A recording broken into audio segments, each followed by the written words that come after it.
I'm Lee McCormick. You're live. It says we're live. All right. Hey. We're live. It's a little early.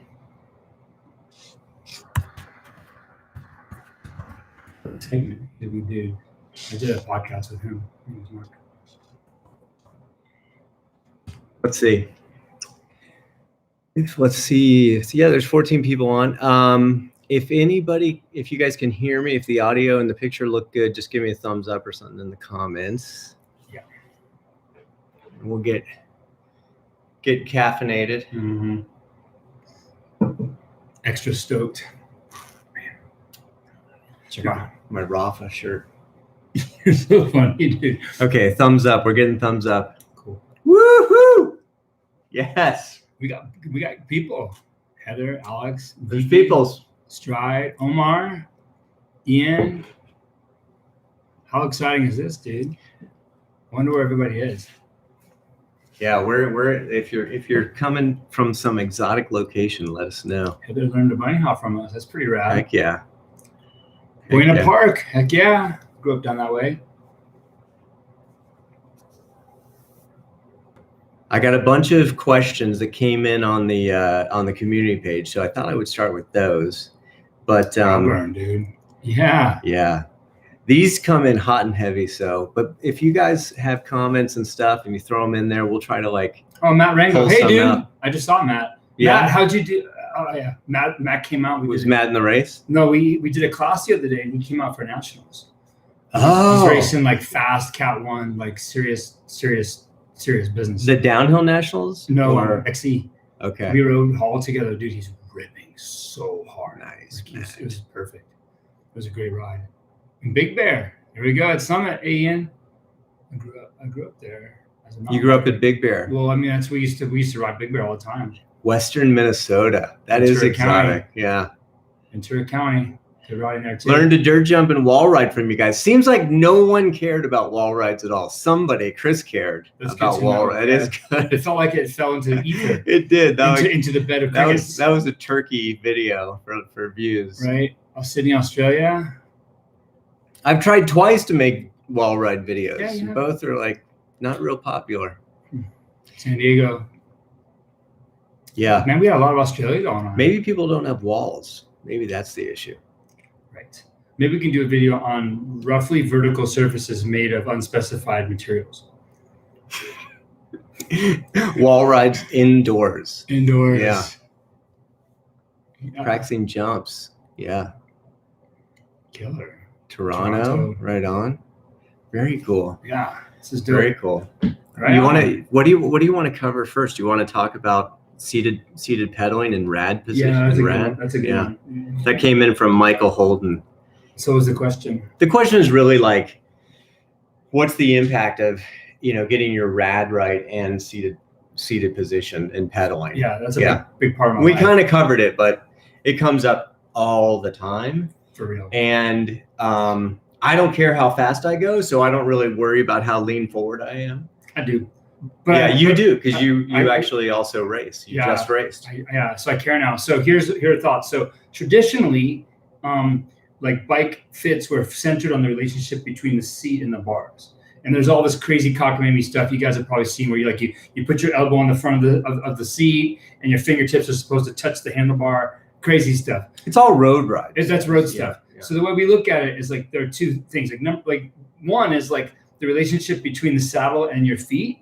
That's important, man. And whatever your body needs for your knees, hips, etc., figure that out and make it the same on all your bikes. And then independently from that is the rad. And of course, to remind people who don't know the rad is basically your knuckle height. That's just from the bottom bracket to the center of your grips.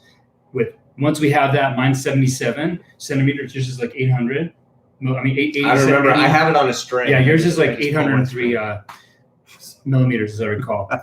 Because I remember these sorts of things. I don't know my own phone number. Your friend's rad. You don't know your phone number. Yeah. Yeah, and I don't know my wife's birthday. That's how it should be. Well, the wife birthday. Yeah. No one knows that one. So anyway, so there's that number, right? And then there's the rad angle. And when I was naming these things, I called it rad with 2 A's. Not good planning. We'll call it rad angle. So in general, for most people, if the rad angle is neutral, somewhere around 58 degrees from level, when you're in the saddle, the seated reach is going to be a lot shorter than you're used to.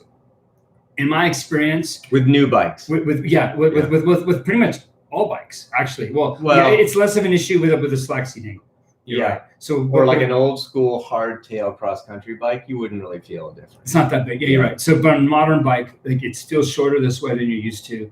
Like there's zero data. Zero data exists, and I've asked people who should have it that proves that a longer seated reach makes you pedal more powerfully. It just doesn't. So there's a hinge in your arm. You adjust when you want to pedal hard or go up something steep. You just bend your arm more, and you get used to it. If, however, you want a longer seated reach, but you still care about your rad, what you can do is lower the rad angle from, say, 58 degrees to, say, right around 56. And it's really common, like a Nino Schurter's bike is 56 degrees. Mm-hmm. Kate, his teammate, come on, she's amazing. Kate plus Fate, come on. Really fast. I don't have World no Cup. This is cross country girl. Stuff. I have no idea. Kate, hers is also 56. So in general, like you can flatten out the angle, and that'll get the bars farther away from you, a little bit lower, to give you a little bit longer, more familiar seated position. But the big bottom line is the seated positions are shorter than you're accustomed to. Does not make them worse. Everybody I've ever seen gets used to it. But just dig into that, because it's not used to it. It's also like there's no data saying that you're more powerful or more efficient if you're leaning forward. So it doesn't exist. So yeah, if it feels a little more upright, just know that it's not compromising your efficiency on the bike. It's the same. It's the same. Now if aerodynamics are an issue for you, then that's when we start making compromises. Yeah. And there is data that indicates that the more open your hip angle is, like the more upright your torso is, the more glute activation you get. Right. And we love glute activation. So actually, give it a try. You can pedal really well up high. Someone was asking in the comments, it's sort of related, but Remy was doing a video where he's like, he's like saying, get upright when you're riding. I don't know if you saw that video, which is people are thinking that it's different than our hinge. All I'll say on that is I guess I'll say a few things. One, he's freaking shreds, right? So yeah, he could do anything he wants. He's super strong. Is he being upright on downhills? Well, that's the thing. He's being upright on stuff that's like this steep. So the other thing I would do is I hear what he's saying and I see him teaching this guy. The guy looked really uncomfortable to me. The guy that he was teaching. Yeah. I didn't think that what he was saying matched what he was doing. So he was saying get up like this, but if you watch the video, that's not how he rides. He's in a big ass hinge. It's so common for pro riders, and I've experienced this because I sort of did some books with this guy named Brian Lopes.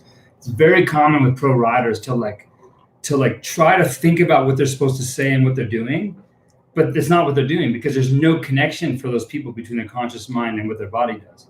And that's part of why they're so freaking good. Well, they have mastery. Yeah. So like I wasn't cursed with that kind of talent. So I'm still pretty aware, of what my body's doing. Yeah.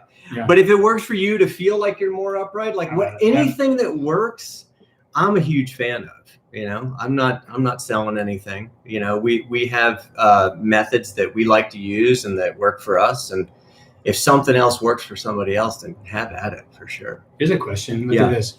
WXL1. I have a question for Lee. Is more forward bar roll more beneficial for riders who enjoy jumping? Been noticing a lot of free riders tend to roll the bars quite forward. No, I mean whatever works for you. Like that affects your back sweep, and we did a back sweep video. So they might be finding a back sweep that works better for them. Also, they might be on a really small bike. They might be trying to increase their rad a little bit. It could be anything, but there's no benefit in doing that. Get your elbows up. Yeah. It forces your elbows up. It forces your elbows up. But so if you want that look of high elbows, it does look like you're pretty looks badass, moto. It right? looks moto. So Kirk Stone says he did the rad measurements for himself, checked his old bike that felt way too small, and the measurement's pretty close. It doesn't feel right. So again, like Kirk, I'm gonna guess you say it doesn't feel right when you're in the saddle, and I'll say that it's time to redefine that. If you want to have a perfect rad and have optimal range of motion and torque for shredding purposes, then you're going to compromise your seated reach. Like we just talked about that. Yeah. I've got two bikes. I built up two Rebel Rascals, and one is here. Oh, yeah. that's the small, the mediums over there. I haven't done it yet, but I'm trying to determine like what do I want to measure to decide which one is. I'm going to measure speed. I'm just going to take it up hall and just do 2 runs and just, see which one's faster. One is my rad. And before you check the time, just like report how it felt. And I've got them set up exactly the same tires. I've tuned the suspension identically. I've taken out all the variables that I can, except for size. Then I kind of want to do some other stuff, which is just like manuals, some feel things. Right. Like how does the bike feel? How does it manual? How does it wheelie? Right. How does it climb little technical ledges? Those things will be harder to quantify. So that video is coming, but it's going to be interesting. It's going to be cool. I really don't know where I'm going to wind up. I feel like your main metric is just what's joy. Yeah. Right. Which one makes me happier? So we have to take blood samples and check. I could get to the bottom and be 10 seconds faster and say, no, I still prefer the other bike. I won't care. Right. But it could be a reality. We have to take blood samples and check your serotonin and dopamine, etc. That's how we can quantify it. Russ was asking on the community site. He's like, what, skills come and go. And I guess he's lost some skills. I don't know if anyone has experienced this. Right. I'm dealing with it on the BMX side, like really acutely right now, where I could do these double peg stalls and they've gone away for me, And it should be, right? Oh my God, it's so frustrating. So what do you think that is? Well, I never had them, right? That's the thing. You never actually owned it. I didn't. You had like a shallow knowledge of it, but you didn't own it. I call it baking it in. And like so often I will get a skill where I'll accomplish a skill. I'll be working on something like, I don't know, 360s and I'll get one and I'm like, I just want to put it under glass and leave, Totally. Like I did that. That's how it was when we did the wheelie video. Yeah, I was like, I did a wheelie, I'm cool. And you don't wheelie, but I'm not cool. No, you're not wheeling all that stuff. Mm-hmm. So and so I didn't bake it in. Right.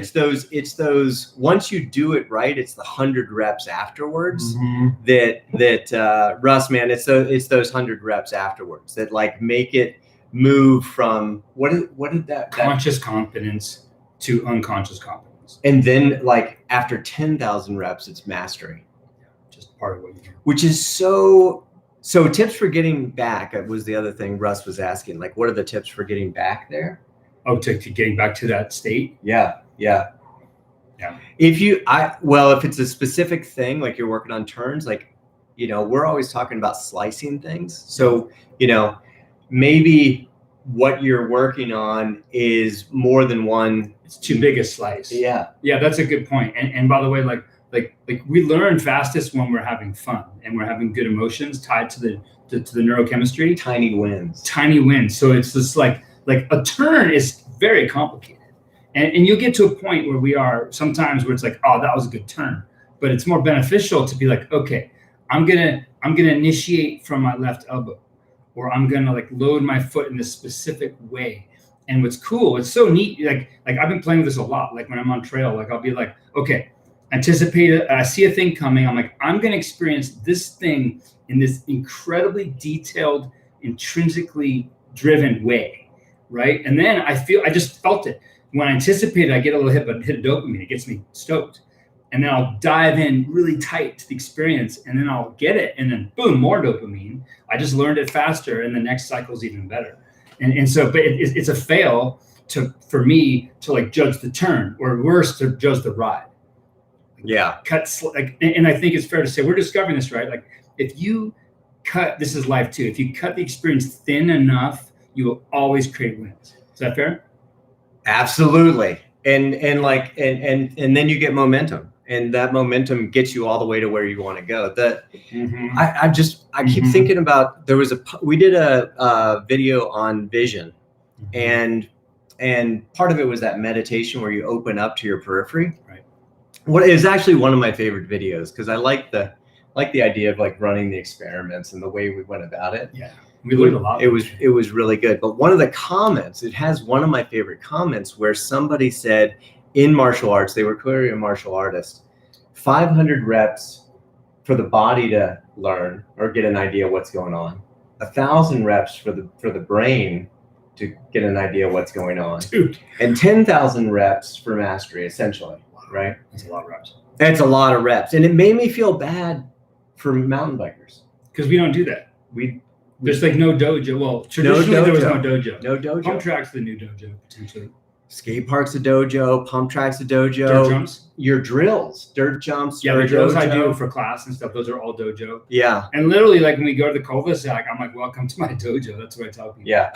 Well, you've been on the sort of martial art, you bike kung fu. Yeah, I've been like using that Since nomenclature since the beginning. Forever. Because kung fu is actually like technically not the name of a martial art. No. It's the practice of mastering it. You know what it means? The adroitness. Ooh. Yeah. Nice. It's just it's mastery. So Mastery. like, you know, I'd love to say bike fu or something like that. Fu, I think, means joy, oddly enough. Fu of bike. Someone can correct us on that, but I wikied that. It's coming. Yeah, I wikied that. I think the way these martial arts are made up of these forms. Right. Like individual movements. And you've broken down cycling into essentially forms. Exactly. Right? Mm-hmm. Yeah. That's always been my approach. Yeah. Like individual tiny moves that you can just master.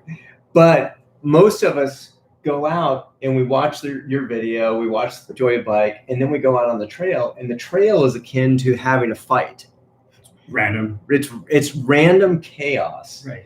You can't learn. So like putting in reps on the trail is nearly impossible. I guess what I'm just appealing to people is if you have any of these dojos in your life, including the cul-de-sac and the street, the parking lot. Well, actually, you do have them. You do have them. Yeah, they exist. Put in reps on you shred trail largely because you've taught so many people how to do that scalloping drill. And it comes out of me. Well, it's mastery. I was racing 2 days ago, and I was pretty busy being a racer that day. And I was slipping into these deep flow states. Foo-foo. And I could feel my body doing combinations I've never seen before. And they're all like, it's like ripping a corner, foot out, catching the pedal in midair, throwing 5 strokes at it and hitting a big jump. Like that's like 3 or 4 skills that I practice individually coming together in the moment. It's wonderful. There's so many good comments. By the way, you guys are better at coming up with show ideas than we are, for sure. For sure. In here, this is going to be a wealth. Yeah, and it's saved online too. Right? Yeah, it's saved. Good. Yeah, good. Really good ideas. I saw one go by just now. There's some good ones. Bali, Indonesia, dude. Wow. So another topic that I think is big in terms of comments that we get is around recovery. Mm. And like physical or like mental? I think people go to Trainer Road for like physical recovery. Like if you want to know about physiology, go to Trainer Road. Yeah. Those guys know their stuff. By the way, they sponsored me, and thanks to them, I just got to a big cross country race with Energy to Spare. Thank you, Trainer Road. Very cool. Thank you, Trainer Road. This Rafa shirt I made to mock Rafa and their entry into MTB, which just sort of bugged me because I don't know why. It's like this is our domain, man. Yeah, I'm kind of like, hey, you roadies have your thing. It's leave us alone. Cool. Yeah, leave us alone. Don't come in here with that Rafa brand. I know. So I made like a dirt jumper kit where I put Rafa on a pair of old jeans, skinny jeans, and you got the stripe too. And yeah, it's so funny, dude. And I took pictures of it, and no one got the joke. It just looked like cool Rafa DJ. I like it. Yeah. So that's funny. We'll never see that. Ooh, that's now funny. I'm stuck with this shirt. That's so funny, dude. But people talk about recovery, and that's a big issue. And I think that we're not the well. I mean, you're an expert on physical recovery between workouts, but the recovery I think most people want to talk about is they got injured. Ooh, I got a new. Oh yeah, trail trauma is a big deal, and we do it. Look at this. Look at that. I got a new. That's a good look on you, buddy. Look at that. Yeah. I don't think it's a bruise. I thought it was a bruise, but it's just like a crazy hematoma. Symbiote. Remember what happened to Spider-Man, where it took over? Oh, that's what it is. Yeah. So what are you going to become? Like get killer superpowers, like really good manual superpowers and stuff. So far, that's been the only indication that it's a symbiote. And also really good coffee making superpowers. Well, thank you. Apparently, yeah. Thank you. But I just got that. Someone called it a trail hickey, which I thought I hadn't heard of. You got nibbled on. A trail hickey. You're like, ooh. And I have no trauma from that. I don't feel like I have any trauma. It was a bad crash, but trail trauma is a big deal, and we as a culture, as a species, this is a bigger part of my life more and more. Like in my coaching, I feel like I got the mechanics down pretty good, and now I'm realizing that the mechanics are maybe 10-15% of the experience, maybe, and that's liberal. And most people who come to me have already had trail trauma. Yeah. And we do a terrible job with it. And like I'm Mike King. We as enjoy a bike, or we as a mountain biking community. I personally am getting better with it. I'm learning how to handle it, and I help my people as much as I can. But like one thing that I like, so say a crash happens, okay? Like there's a guy named Mike King who's a world downhill champion. Well, can I just say, just because Lewis commented that he had just crashed hard, went to the ER, so he's dealing with. I think it sounded like he was learning to jump, and he was starting. You know how that feels, where you're getting better at it, and you're leaning into it more. A little bit of confidence, and it is a dangerous moment. It's a very dangerous point. Yeah. Because, and here's the reason why: the jumps are really well designed generally, right? And so you can get it, you can get the feel of it, right? But there's no way that. No, I shouldn't say there's no way. It's extremely rare for people to put in the 500 reps before they step up. Yeah, like you'll hit them the small once or twice, medium once or twice, because it's all ego. Or if they do it 100 times, it's still short. Enough. It's still short. It's not enough. And you don't have the mastery. And as you go faster and as the radii of the lips tighten up, the forces, the amount of energy that's involved is a square. It's okay. Here we go. It's directly proportional to the radius of the turn or the jump lip, but it's the square of velocity. So a little bit faster is a lot more destructive, like massively. And we go into these situations without mastery. Right. And also too, these bikes that we ride, a lot of y'all on your Santa Cruz Nomads, they're hiding mistakes. And that's one thing that I think I pride myself on, is when I watch a human being in a bicycle, I'm really in tune with when it's not exactly right. But you guys don't have that awareness. When you haven't dedicated your life to this yet. Yeah, you know, when you're at a park like Valmont and you're watching, I spend a lot of time like, we'll be eating lunch and we'll cringe, from 100 yards away. Yeah, it gives me stomach aches. It's hard to watch, and what you're seeing often you're seeing a crash that's in the future. Yes. And you 100% know that it's coming. Yes. And that's hard to see. So I used to say to people, it used to be all about seat time. Hey, you got to put in seat time. But seat time is just, it's somewhat arbitrary, right? So I really like to talk in terms of reps now. Yeah, reps. Then I used to say to people, don't move on until you're bored. Right. Like flat ass bored. And bored is kind of close to right, because bored is mastery. Well, because bored means you're way below that sweet spot of challenge skill. Yeah. Yeah, it's okay to move on. Then you're ready. Yeah. I was out in Alaska teaching like a month ago, and we're at a dirt jump spot, and I told this one guy, do not hit this jump. You're not ready. Wait. But you know how people are, and I saw him sprinting for it, and I could see him setting up, and I knew it was a disaster. I ran and physically got in his way in front of the jump and stopped him. Yeah. So back to Lewis. So you probably didn't know how to jump well enough. That's why you crashed. So like when a crash happens, which is okay, dude, totally okay. Dude, we've all done that. I've researched all ways to fall off a bicycle and hurt myself. I put the time in there. But so like, and this is something that I learned originally a long time ago from a guy named Mike King. Well, I got this climbing. Yeah, as you're I know. You're never safe, bro. Yeah, you're not safe. So anyway, and they asked Mike King, who was a world champion downhill guy, what do you do when you crash? And this was astute. He's like, every time I crash, I stop, I assess what happened, I understand how it happened, and then I make a decision not to do that thing again. That's why mechanical failures are the scariest, because you have no control. Yeah, like a handlebar breaking, like there's no way around it. Chain snapping. But so if you crash, this is like what we just discussed about my relationship stuff. It didn't just happen to you. Like a crash is an outcome from certain inputs that you put into the system. And if you understand, I washed out in a turn because I got stiff high back, then you can reconcile that it's not random. And all you have to do next time is be low, loose, and balanced, right? But he might be talking about the crash that he doesn't know why. I mean, one of my hardest crashes to come back from was we were riding together, Remember? And I was a went, tough one. I was having the best day, felt so good on the bike, Mm-hmm. and just overcooked and OTB and into the hospital. Can't remember Lee's name. He's bringing me to the hospital. Yeah. And we repeat yourself. Classic. Oh, yeah. But I mean, the short-term memory is not as scary because I don't realize that's happening. Not knowing your name, I knew that was happening. Not knowing my other friend's name who was there, like that stuff I knew was happening. That was more scary. But I don't know what I did wrong in that case, right? I can kind of like theorize, and I've sort of come to some thoughts about it. But this is for Lewis in terms of ways back, right? Like, okay, my best friend last season at Trestle had a really big get off, kind of an OTV on this jump that's always kind of wonky.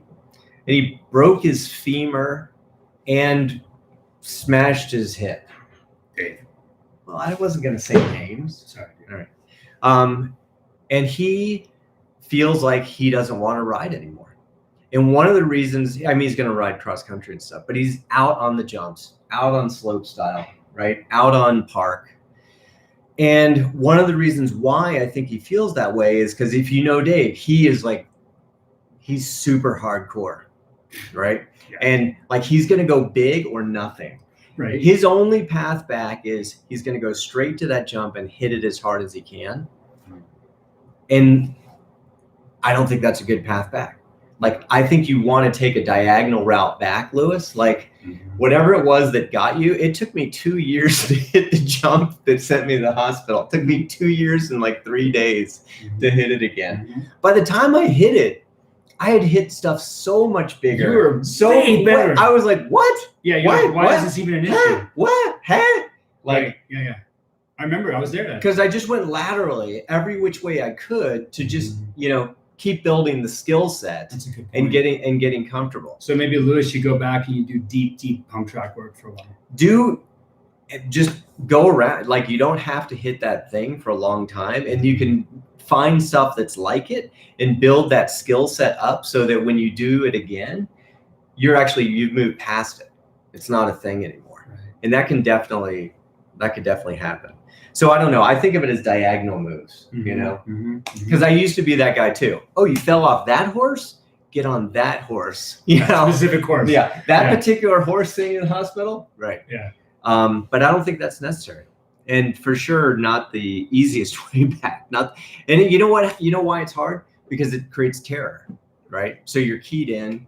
You got PTSD. You got trauma. Yeah, for sure. Right, about this particular jump. Yeah. And when that's not really the therapy that they use, right, for any of that. Right. Yeah. You need gradients. Here's a good one from Tag. I found myself braking on long downhills due to fear of speed, not because I'm actually need to slow down. Any thoughts on overcoming that irrational fear? Yes. Get a motorcycle. Go way faster. Go super fast. That wasn't my answer, no, but that's a good answer. That's my truth. It's not irrational, dude. This is important. If you feel like you need to brake. The simplest thing you can do to reduce that sense of overwhelming speed is watch our vision video and play with that. The second thing is make sure you're balanced on the bike and your hands are neutral. That way you won't have so much violence transmitting to your vestibular system. Those two things are going to have a huge positive impact. Unpack that a little bit more, because I think that's really a big deal almost in all of riding. And you told me this one time, and it's so obviously true, and we don't think about it. Anytime your head gets a shake, it's a stress. It throws off everything. Yeah, so all the gyroscopes and computers are in your head, right? And so here's the deal: like, this is like good. All the computers are in your head. I got an Atari 2600. You have like a ColecoVision. You're a little smarter than me like that. The processing power of our brains is not a lot when you're using frontal cortex. No, it's minimal. It is an Atari. And then if you go to the back of your brain, then you get it's a Cray. Then it's a Cray. Totally. Or a phone. So like all the systems are here. And so this is the deal. Like, our goal, it's like good skiing, is to send your noggin as low and level and consistent and clean as possible, and insulate your head from all vibration and surprising moves. This is really tricky. If there's any tension at all, any tension at all between your hand and your head. I'm sorry, between the handlebar and your head, then whatever the front wheel does translates to your head. And I don't care what your IQ is, man. Like when that starts happening, your systems are going to shut down. You're going to be tighter, which makes it worse. And then we talked about before, it narrows your vision, it shallows your breathing, it narrows your focus, your emotions. It turns off the divergent parts of your brain and makes you just dumb, basically. And so like the number one thing I've always said in all my books, and that's like one of the truths that I came up with 20 years ago that I still believe, one of the few, is that heavy feet, light hands. Just all net forces, all violence in your feet, drop your heels, keep your hands neutral. When you're riding, just make a habit of this. I wiggle mine. Yeah, like before, like maybe it becomes a habit before a section that you find interesting, just check. It means two important things. One, you're balanced. Number two, you're not terrified. If I'm coming into a jump or some such, like this happens to us a lot because he's always pushing me, and I can't let go, then I don't do the jump because this is my lizard running the show. I hope that's helpful. I think the other thing that that was awesome. Thank you. The only thing I would add is getting your chest lower. Yeah, because you have more range of motion. Give so that you do have that range of motion. Hinge. Whatever's happening, whatever forces are coming through your hands, you have much more ability. I was BMXing this morning, right? And when you're afraid of something, you straighten your arms, try to get away from it. The reality is you should, what do you say? Go towards the fear. Yeah. Like every single time we all have the same lizard brain. Yeah. Skiing's the same way. Every time you feel like you need to push away, move you need to pull in. Yeah. And to your point too, like about like when you can hinge your shoulder all the way to the handlebar, look at how long your arm is. You can handle a bump that's as tall as your arm is long. But as soon as you straighten your arm, as soon as your arm's like that, like thanks. Yeah, sorry. You can't not shake your head. No, I mean it's a direct connection. As soon as it's locked, you can't. Yeah. So you really want to avoid this moment and stay in here. Man, I remember like my process, like once I understood cognitively, because I did all the normal things. Once I understood like what the attack position was back then, and then ultimately a low hinge, I remember the process of going like, I'm terrified, forcing it, and like having to force it. And now it's completely seamless. There was a question about row, anti-row, and yet when he watches a lot of other videos, there's a lot more intricacy that people talk about. Yeah. Intricacy, what we always say. It's the enemy of execution. Complexity is the enemy of execution. Yes. And what I will, and the other thing I'll add to that is whoever asked that question, it's gone now, but go look at you look at this season of World Cup downhill. That's all they do. And Loic Bruni, who is my hero. I don't know why. I guess because he's just really freaking fast and strong. But he doesn't move. All he does is row and anti-row. The old form of like getting your hips out and moving your hips. Watch Loic, because there's no one more solid on the bike, and he'll give you faith in the fact that you don't need a lot of other stuff. And they talk about the fact that one of the things that makes him great is that he doesn't have this extraneous stuff happening. It's totally he's locked into Brian life. Lopes, for all you old people, was the Loic Bruni of his time. And same riding style. And like when I started coaching, I literally had a list of 56 items that I would teach people. That's a real number. That's my 56. number. No, that was my number. I had to write it down because it's easy to forget. It's like, okay, here's what you do with your elbow, your little finger, your spleen should be doing this. Too much shit. I'm sorry. And so now I've been at it for like over 20 years. Jeez. Like, if we got to boil down, you guys have heard of the 80-20 principle, I'm sure. Like, it's like, what few things can you learn and get great at that are going to serve you everywhere? That's our approach. Especially since, like you said, like it takes practice to actually get something. Yeah. So you're not going to get 10,000 reps of 56 items. Man, yeah, it ain't happening. Yeah, yeah. Well, and also in martial arts, do they teach you 56 forms? They don't. Everything is made up of a few forms that you put together in infinite combinations. It's so rad. Yeah. Like I think of like the palette of riding. You have pedaling skills, braking skills, turning skills, row, anti-row. Everything we do on the bike comes from those. Hong Kong. I'm just trying to. These are going fast now, so I've missed some good ones. Here's Isaac from Hong Kong. He says his when he's running flat pedals, his feet come off. It's because you're too stiff. Like whatever the trail does, your pedals are going to do. Forget suspension for a second. Your feet have to do the same thing. So if you hit a bump, the pedals are going to hit your feet pretty hard, and we want to accept the bump. And what you're doing is you're stiff, and so the pedal just bounces off your foot. So learn to pump. That's it. That comes up a lot. The feet coming off the pedals. Yep. Very, very common. I'm sure you see it with people that you teach. Yeah, and I had a heck of a problem with that. And by the way, as a part of like my treatment at the time, was I went to a midfoot pedaling position. Because like then your foot's more wrapped around. But that was a Band-Aid. Your foot is not made for that. Right. It's not built for that. Well, when you row, you pull yourself into the pedals. And when you anti-row, you push the bike up into your feet. Yeah, it's a dynamic lock. And thank you. That's the more advanced answer. The basic answer is make sure your feet are tracking the trail.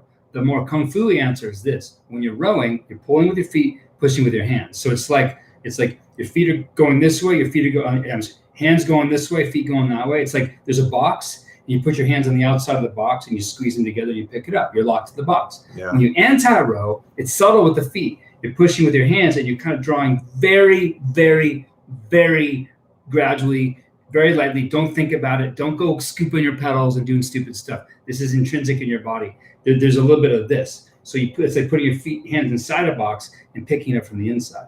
And that's the right thing. You said it. Like then you're dynamically locked to the bike. And when we're on trail with clients, we talk a lot of detail. Sometimes like, okay, be heavy here, row there, anti-row there. But you know what I see? It doesn't matter what your timing is. If you're locked in the bike like that, you can do anything. Because you get to stick to the bike. Yeah, you're not on a bicycle. You're in it.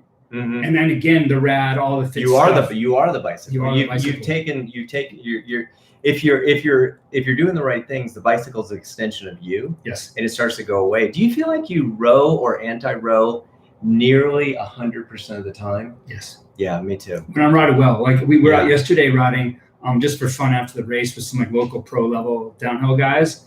And I was on a cross country race bike, and my God, it was incredible. I was in deep flow, and it was all row, anti-row, consistent. I could feel my mobility was there, and just like sometimes sideways, sometimes in the air. Even when you're resting, and you're just going down the street, there's a little pulse. Yeah, oh my God. Always be making those little tiny waves. You know, like I don't know how. Do you have a way to teach? I mean, how would you teach people that? No, we do that. Like, well, we practice like in the parking lot or like on a pump track, and then we show how to do it. We do it. So I learned something the other day. This is from my friend Chris Eschelmeyer. Yeah, really good bike rider. Used to be a national level track sprinter, and he said this. He said, okay, because a lot of people are really experienced skiers because they took ski lessons when they were 3. A lot of you guys probably ski incredibly well without any thought.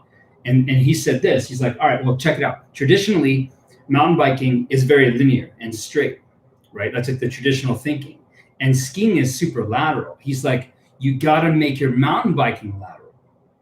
And then it feels more like skiing. Mm-hmm. I kind of thought that was really neat. That is neat. And one of the people I'm working with now is like a really good skier, not confident mountain biker. So I'm going to see if we can branch off and get her like dancing a little bit more. We'll see how it works. Mm-hmm. There's lots of comments, huh? So many good comments. Yeah. One went by and I could tell I really wanted to answer it. I think we can scroll right here, right? Oh, look at that. We don't know what we're doing. We're old. Yeah. Technology. What is it? I don't think it's working. Yeah, it's not working. You're scrolling. Oh, because this is not a touch screen. I have to use a mouse, man. It's a pewter, like you mentioned. It's a pewter. Before. Yeah. All right. Well, you can drive it. Just in case says don't buck. Be balanced, row, anti-row. When you get bucked, it's because you're too far back / too stiff. I want to do a video on why people actually go over the bars. Because I think people believe they go over the bars in general because they weren't far enough back. You know? The fallacy. Yeah. The fallacy. And the fallacy of the broken collarbone. And it's pretty funny because I think I can debunk that really quickly with like, how do you do a front flip? If you're a gymnast, you got to get back, right? And then you launch forward. But if you want to do it, and if you want to do a backflip, you got to get forward. So basically, people create their over the bars always by being too far back in a millisecond. Yeah, and it's like loading a trebuchet, dude. It's so bad. It's gnarly. If you're too far forward, I always say this in class, you get beaten up and you flop over the bars. It's part of why people like the long frames too, though. Like all these things that make them feel like they're safe because they're further back are actually putting them in danger because they're loading them into the trebuchet. And all you guys on the Santa Cruz on the Transition Sentinels, you're like, it's giving you this false sense of okayness, and then the energy angles, etc., get too high, and then boom, you're over the bars. If you don't want to go over the bars, get forward. Like that's the thing. Yeah, it's weird. It's all flipped. Yeah, totally. Right.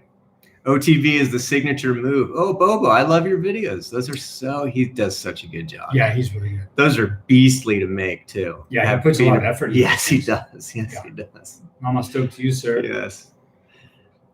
Crotch rockets. Nice. Sup. He says sup. Oh yeah. I think my hydration pack saved me on this thing too. Because I got locked in the bike and I did this slow motion like swan dive. Basically my bike played the role of Macho Man Randy Savage and just piled driver. Full fire. And then Jimmy Superfly Snuka came in off the top rope and finished you. Yeah, and I got to do my move. This is like after I landed. I was doing one of these. That's awesome. Oh man, that's fun. So somebody was asking about how to get a pump track. The video you did was great on that. Yeah. But they wanted more information. I'll look through the comments and I'll hit you guys back with info. Someone on some asked of these about things. a video on boosting jumps. You know, it'd be fun to do because we've done basic jumping. Yeah, we should do a really nice video on the different techniques between a boost and a push through. Well, and if you guys have seen like when I did that video with Christian, who's like, ridiculous. Oh, he's sick. But also a lot of those guys that are super boosty, they come out of BMX and they're doing quarters. And in quarters, obviously, you can't go forward. You got to come back. And so they really develop that kind of push with the arms first. Right. And by the way, like he handles it wonderfully. It's super dangerous, though. Yeah, exactly. All us nerds, not for us. Because it's still not for me. I play with it, and it's starting to make sense more in the skate park than it does on the jumps right now. It's obviously maybe you practice it there when you're not going 40 miles an hour like a trestle. Right. Like when we hit 36 chambers this summer, it's a 45-foot jump. Right. I'm gonna jump that the plane way. The plane way. Yeah. With maybe a little something, but not much else. The safety jump. Yeah, totally.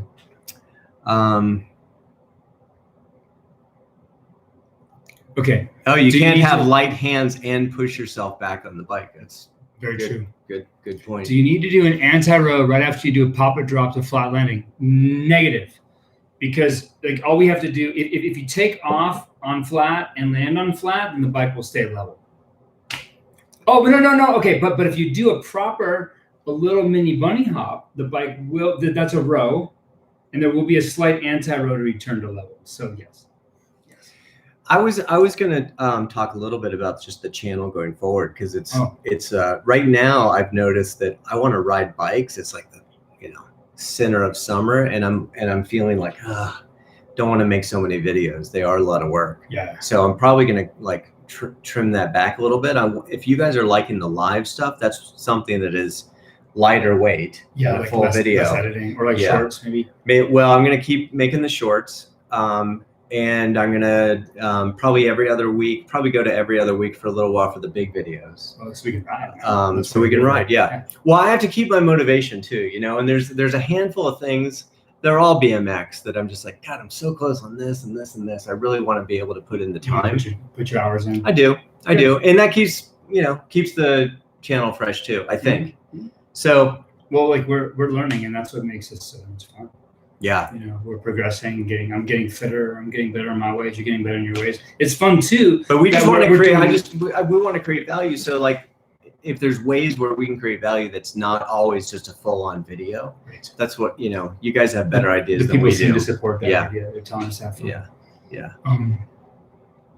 Bobo's like, it's really, no kidding. Not to mention like I'm coaching full time. Like I'm on the bike 8-12 hours a day every day. Thank goodness. Thank you.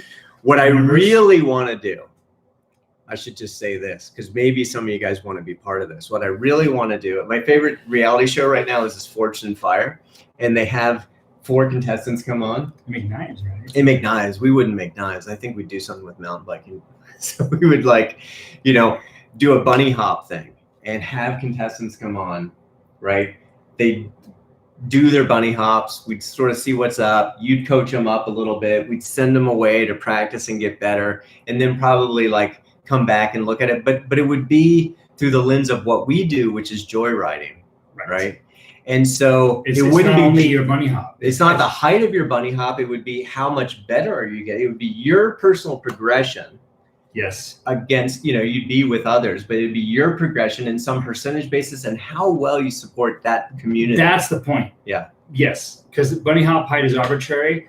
Being a good person is not. But if you could bunny hop 1 inch and you got to 2 inches, that would be better than the person that went from 12 to 18. Yeah, that's true. And if you're just a good person, you support the crew, then that's huge points. I think a real reality show, it would just be, it's kind of interests me, you know, to kind of get there. Let's do that. Yeah. So if you guys want to be on the show, contact me. Yeah, contact Lee. I'm in charge of that. Because Lee has got to figure out like how to put together some contestants with enough emotional baggage they'll make a good show. We need crying. Yes, that'll happen. Well, we know I'll do it. There's no crying in baseball. There's no crying. There's lots of crying in mountain bike if you're doing it right. Biggest gain from stuff has been mindset. Well, it's all mindset, right? Like at least for me, I can't do a thing till I believe I can. The mechanics aren't that hard, and like I'm really changing how I'm teaching now with privates because people show up, and I've always had my agenda, right? Yeah. But now I'm like, okay, where's this person today? And instead of giving a laundry list of stuff to learn and basically send them away saying practice this, what I'm doing now is I'm just like I'm getting to know you. I'm getting pretty intuitive with that. I'm like, okay, here's like 2 or 3 things that are going to help you massively. We keep it really focused, simple things, easy wins, and then we spend time together to get the coaching feedback cycles to the point where you can execute. And then you actually leave with actionable improvement instead of like a big homework assignment that you're not going to do. Yeah. I'm totally changing how I do it. And that's one reason, I mean, the group classes. Well, and who wants to, it's like when you're learning to like play an instrument and you've got those terrible music teachers and they're like, here's scales. No, it's like, no, man. Like, here's how you make a nice C. Right. And here's a nice C, and here's a tune you can play. And then like, and you just create a very narrow scope and you're happy within that scope. And that's how I'm changing. And so like the group classes, the public classes are important because they're like a gateway. Most people don't want to spend money on private, but privates are the best because then we can just really get what you need. The funky chicken. Yeah. That was a big thing in Moto. Yeah. Just I think I mentioned that in one of our videos. Yep. Thank you, Workhorse MTB. That's what she said.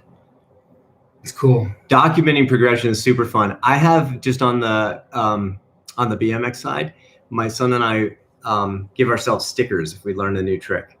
And it's like the star that you get as a kid, you know.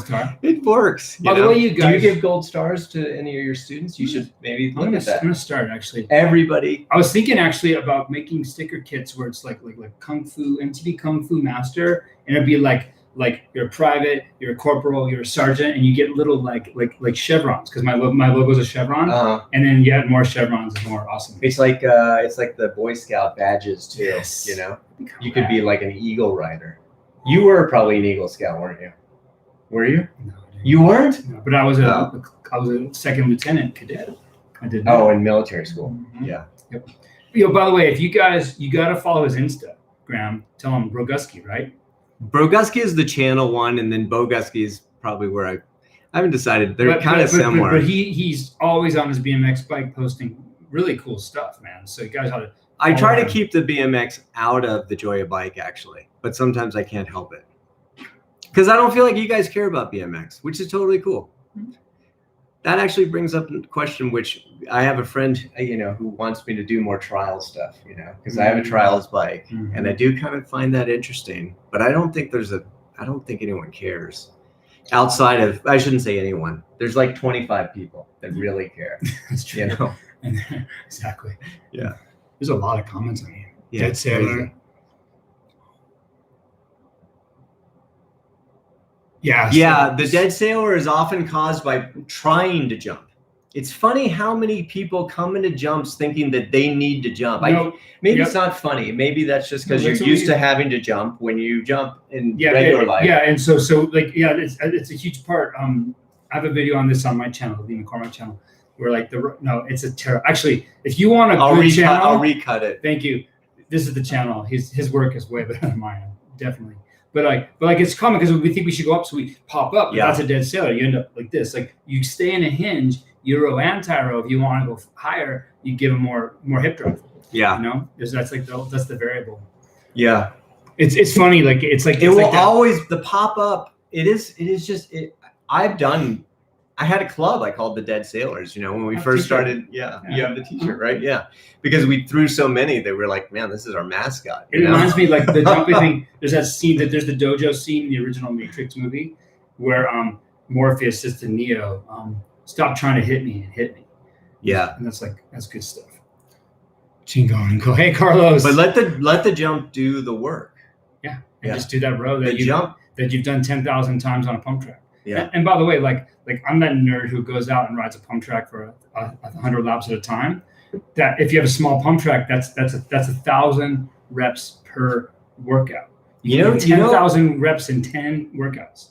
I'm thinking about Evel Knievel, right? He was jumping like 18 buses or something on his Harley. Yeah, wow. And he would still leap up and get into he had the most epic dead sailors of all time. He invented. He actually did. We should actually call it an Evel Knievel. And to think that like he thought that at 80 miles an hour on a thing that's angled like this, that he was going to need to do this. It's deep psyche stuff where we feel like we have to jump, and you don't. No, you need to let the bike do it. Yeah, bike and the speed and the angles. All right, here you go, Alex. Travis wants to know how much BMX crossover is there. Well, I think the best mountain bikers are coming from two places. They come from BMX or they're coming from trials. So there's huge crossover. It's not as one-to-one as maybe you'd hope. But the reason, you know, when I was a kid, I raced BMX and I got decent at it and I got sponsored and got to travel all over, and that was super cool. But none of the freestyle stuff existed. And it's just like all race back then. Yeah. And when I got back into bikes, I realized that everything I could do that was okay on the bike, I had learned when I was 14. And that's the time, man. And it was the time, but also I thought like that BMX bike is a great teacher. So that's what got me back into BMX was I wanted the teaching that the BMX, because it's an angry, brutal teacher. Yeah, they're tempestuous, those things. I mean, they hurt just to like take them out of the truck sometimes as you put them on the tarmac. I know, right? They're just, PSI. Yeah, they're just mean. Yeah, even if you do it well, they hurt. It's like a really strict teacher. It's like if you do anything wrong, it will let you know. Sister Mary Penance with her rosaries and her. You will feel the pain. You will feel the pain. You brought me back. Thank you. Yeah, but I think I would love if everybody watching the channel got a BMX bike and spent some time on the BMX. I think it's amazing. The People has a full suspension BMX coming out. I heard. And I'm down for that. Okay, when I was in Whistler, I don't know, before COVID, I was in Whistler the summer before, and we were about to I did 5 runs there because we had no time and it was about to rain. I did A-line, Dirt Merchant, Pro Line, Dirt Merchant, Pro Line, done.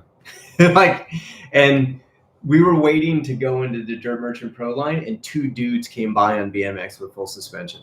Yeah, and they're out there. It was the most insane thing I'd ever Because seen. it'd be mega pump with a little bit of cushion. You know? I think I'm on one, man. When the time comes, yeah, I'm on it. Yeah, because I like everything you're doing on the BMX. It just hurts too much for me to ride. I wish you could BMX with me. I really do. Yeah. Well, I could go on my dirt trip bike. You do that. It's just the reason why I wish for it too is just so that you have new things. Like there's getting better at the things you can do. There's always levels of mastery, and that's where you're spending your time right now. For sure. And it's awesome.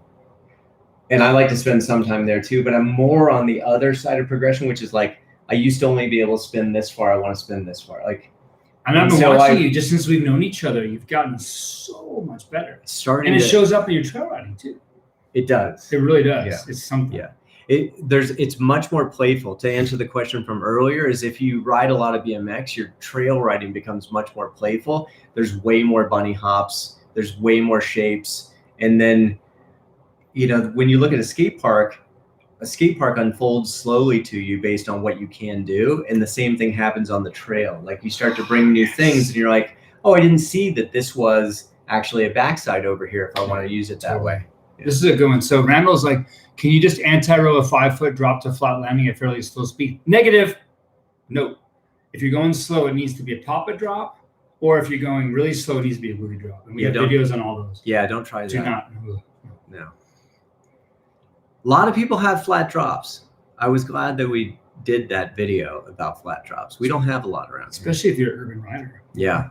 And that's a dojo, dude. Like, I think that's one reason like BMXers become such good mountain bikers is they spend their in the entire childhood messing around on the curb in front of their house. Well, and like in the trials dojo, which is like pallets. What's a smaller playground than like pallets and boulders and tires? Yeah, like right you look at like a World Cup trials competition. It's like it's not even the size of like a basketball court. No, it's nothing, right? And then if you take that rider and you bring him to mountain biking, you get who's the kid that I'm thinking of right now? Not Remy, but that. Anyway, you get amazing. Yeah.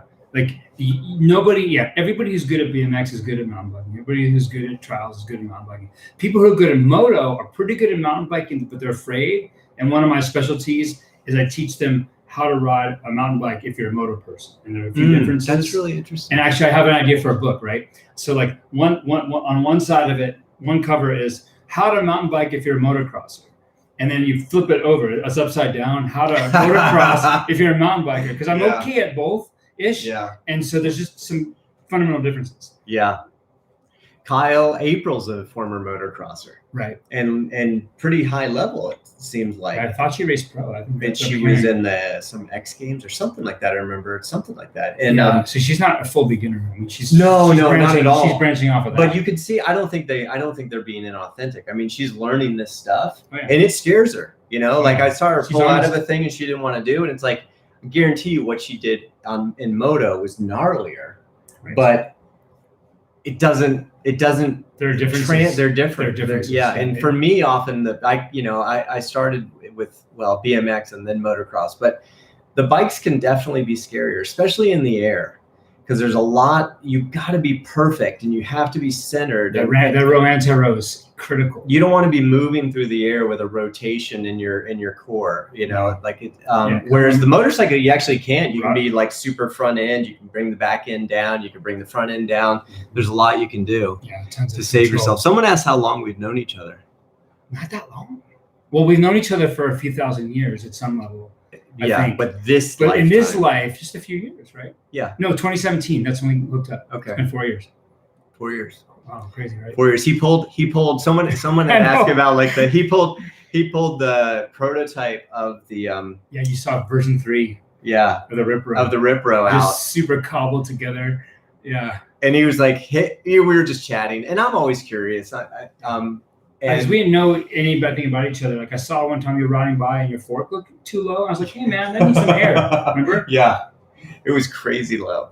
I'm the worst because I was my own mechanic as a pro motocrosser, which means I'm used to riding the most janky bikes ever. Because I'm a 17-year-old working on my own bikes. Crescent wrench. And so now, just give me a bike. I just don't care. I'll adapt. But yeah, pretty. So he pulls out the Ripro, the prototype. He's like, "You want to try it?" I was like, No. It was dangerous. It had like rubber bands on either side. It was a trebuchet for humans. If you didn't control it, because we were using these 140-pound powerlifting bands, and I got to the point with my own training where I was using 3 of those, and if you didn't stabilize, you would go flying. That gnarly. Whether you take a Ripro, there's a dojo. That's a total dojo. 100%. Yeah, the Ripro is that's actually when I started getting. I hate to say I'm good. I'm on a path toward better, But man, when I started doing the rip row, first of all, my shoulders, they survived. Yeah. But man, my riding's I don't even ride a pump track unless it's work anymore. Yep. It's Because you take, so what happens with the rip row that is you can put in the 10,000 reps on the row and anti-row pretty quickly. Yeah, you can do 1,000 in a workout. And once those things are in, those shapes become instinctual. I had the same experience. It really helped on the jumping side because I had two shapes to make that were really instinctual. If you can't afford a rip row though, you can do it with a handlebar. Yeah. You know? So do your row anti-row with a handlebar or even without the handlebar, but making the row anti-row really instinctual. It needs to be instinctual. It's a great dojo. It's like pedaling. Like if you learn to pedal on a trainer or a road bike, well, then you can pedal on a mountain bike. You're not going to learn to pedal on some crazy technical climb. And the same thing, rip rows is the analog for shred. Someone was talking about your BMX book. Lee wrote a BMX book. That's one I want to do this summer. Is Lee and I will go race BMX. The guy who used to race at a high level versus the dude who wrote the book. Yeah, but I mean, we're talking about almost half a century ago. So, I think it'll be fun. I mean, either way, we'll co-create something beautiful. It'll be so fun. And by the way, we got to dress crazy though. If you guys ever want to have fun, go out and do a gate practice. If there's a BMX track near you, you'll be a little intimidated because it's all BMX. It's not. You can bring out any dirt jumper, mountain bike. They seem to be cool with whatever you bring out. They're just happy. They're so happy to see you. It's $5. It's the best $5 you can spend. Yeah, and for entertainment, fun. Yeah, you do some gates. You get a little tired, then you go session the rhythm. Exactly. And see how many ways you can ride the rhythm. That's exactly right. Super fun. And if you could bring one friend, you will have the best time. Yeah, let's go. Yeah, it'll be fun, man. So I think that's what we do. Is we do like a gate night, or maybe we do a race. But that's got to happen this summer. I got to get on the ball and find a track and a time, and we'll do that. Yeah, Dakota was running, right? He loves to pedal hard.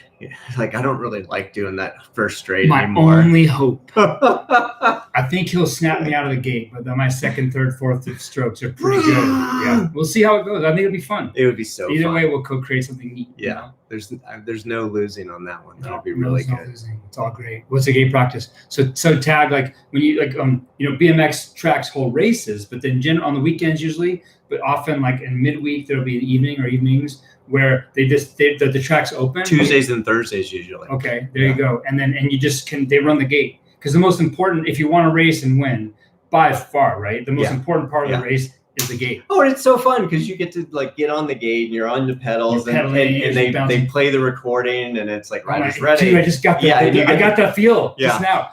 Okay, riders ready. And when that gate goes down, it's like a gunshot going off. It's and the good intense. BMXers, they'll go from 0 RPM to about 150 RPM in 5 pedal strokes. They're like an electric motor.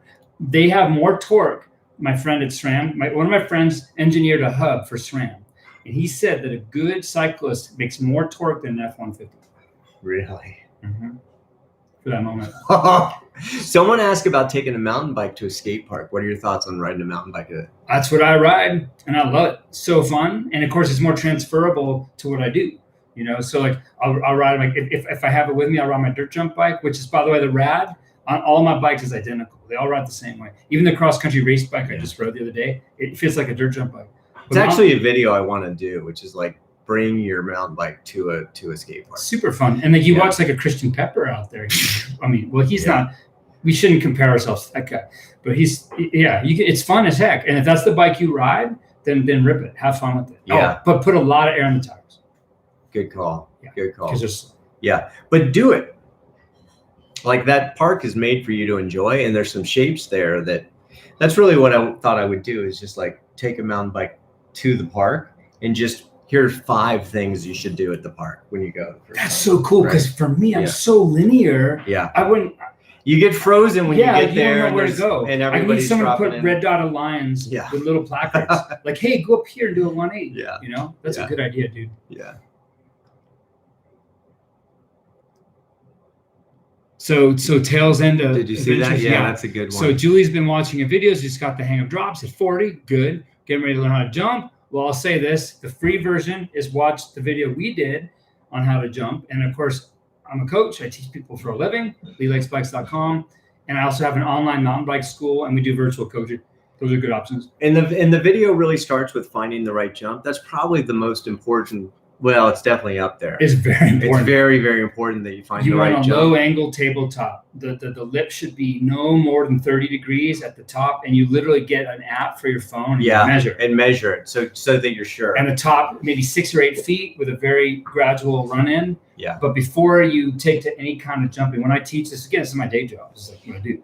We make sure people are clean on the pump track, make sure their run anti-row are good. I take them off a tiny drop to make sure they don't lose their mind in the air. Most middle-aged men lose their mind in the air. Teach them how to be in the air, and then we go to the jump.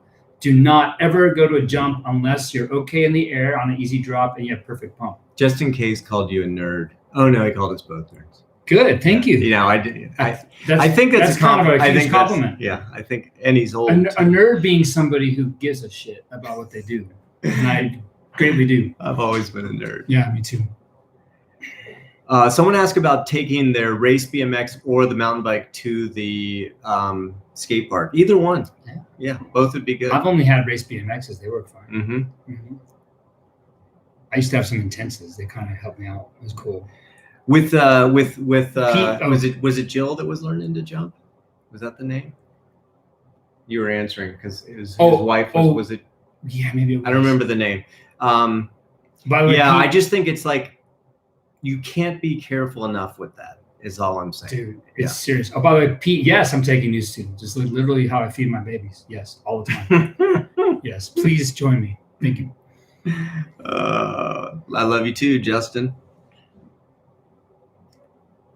One of the things that I'm working on is not taking myself so seriously. I don't think I've always or ever taken myself super seriously. But I'm trying to take it to even another. Less. Yes, even less. Even more detachment. I'm a cosmic joke, and I'm really good with that. That's cool, man. Yeah. I'm trying to go there too. On that race, I think I told you, the old race day Lee, the super competitive Lee, bubbled up twice. But yeah. Someone had a good question. He's asking about e-bike. He's asking about making the e-bike work because it's heavier. Yes, we are all cosmic jokes. So the e-bike, just on the e-bike, I just sold mine. Lee didn't have one. I sold mine because it's not fun to ride an e-bike when your friends are on regular bikes. Right. It's just abuse. So I feel like they ride. For the guy who's asking the question, Bianca or woman, like it's the same skills, and it's like again, like if you don't have the actual skill, you're gonna notice the weight of the bike. But everyone wants us to bunny hop an e-bike. And I want to bunny hop an e-bike, but I need one to bunny hop it. And so I need one that fits me. Yeah. That's it. All y'all people. Any sponsors watching that want to just send us 2 e-bikes. I like a reach between 415 and 425, and we'll make it beautiful. He's very dogmatic about that. Well, I have to. It hurts. Yeah. I'll go up to 440. There you go. Yeah. I'm dogmatic about not being in excruciating pain. Yeah. Seems fair. Yeah. Reasonably, right? Yeah. Way less joy. Way less joy. Okay, so we're down here because now we know how to use You guys have completely changed my writing. Well, I'm glad to hear that. So hopefully for the it's really obviously this is a good one, going, dude. Man. Kai, keeps us going. For strength cross training, what are your thoughts? Kettlebells, swings, and squats. I'll tell you this. I have a thought. Minor in exercise physiology. Swings. Okay, forgive me. First of all, anything you enjoy doing, do it. Awesome. If you want to just be really dedicated to mountain biking and do exercises, kettlebell swing is not a row. It's like totally disjointed, completely useless. A squat is functionally nice to pick up your kids. If you want to mountain bike, watch our warm-up video. Those are the moves. You want to hinge, you want to row, and you want to anti-row, and you want to do some anti-rotation. Those things are all you need to do. Anything you want to do in addition to that is great. Lanyap, as they say in New Orleans. But kettlebell swings too. No. I have a high pivot downhill bike. Someone's asking if we're interested in high pivot. It's an incredible bike. The Common Saw. Oh yeah. Yeah. I had a Foes Weasel back in the day. That was a high pivot. High pivot. Yeah. That's all I had. There's something really nice about that rear wheel pass. You know, oof, they just track. Yeah. Oh, look at this. The Vision one. Yeah. VV. Can you learn bunny hops on a high seat cross country MTB? That comes up a lot. Yes. Yeah.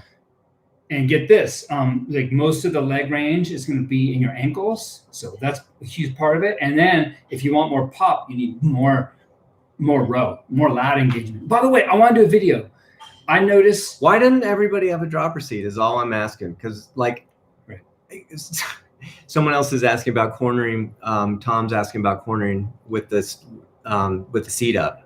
You can do it. You just need a very good high hinge, Yeah. which requires extraordinarily mobile hamstrings, which statistically speaking, you probably don't have. So just get a dropper. And if you're racing and you don't have time to put the seat down, then you do want that skill. And well, sometimes we forget. You just need a good high hinge. Yeah, you need a good high hinge. But the dropper post is probably the greatest piece of technology that's like come on in the last few years. Like they're so transformative. Yeah. Because you're basically taking your bike and like cross country bike, dirt jumper, cross country bike, dirt jumper. Totally. You know, like I mean, check this out, right? Like it's like when we mountain bike, we're playing Guitar Hero. These notes are scrolling at us, right? And each like our arms control angles, so each angle change requires a specific amount of arm, right, to stay balanced.